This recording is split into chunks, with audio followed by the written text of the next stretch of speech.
In today's video, I'm going to teach you how to delete Shopify account, fast and easy. Before we begin, a quick heads up. Deleting your Shopify account is handled by deactivating your store inside the Shopify Admin.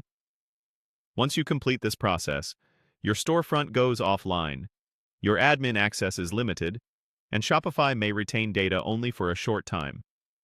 If you want any records, consider exporting your products, orders, customers, and themes first, and make sure you've canceled any third-party subscriptions connected to your store.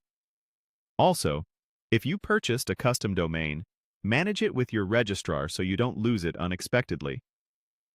Let's get it done. First, sign into your Shopify admin from any web browser.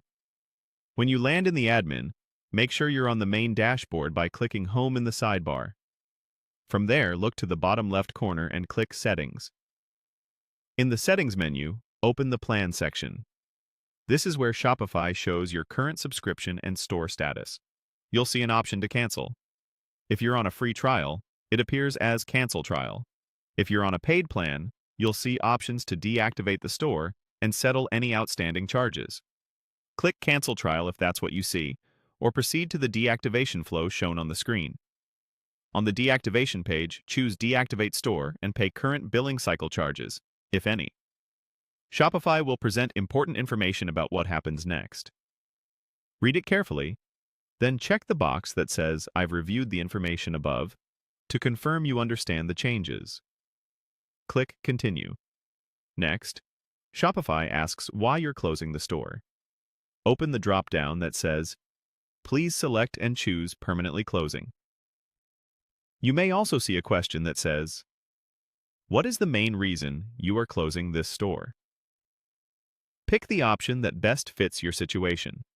For example, some users see choices like Sidekick can help with that, or other reasons. Your choice won't affect the closure, it just provides feedback to Shopify. After you've selected your reason, click Continue to move forward. On the final confirmation screen, click Cancel Trial or the equivalent Deactivate button shown to you. If there are any remaining charges in your current billing cycle, Shopify will let you know before you confirm. That's it. Your store will be deactivated, and you'll receive a confirmation on screen and, typically, by email. If you change your mind later, you can often reactivate by logging back in and selecting a plan, though availability of data may be limited. For safety, keep your backups and make sure any connected services or domains are managed appropriately.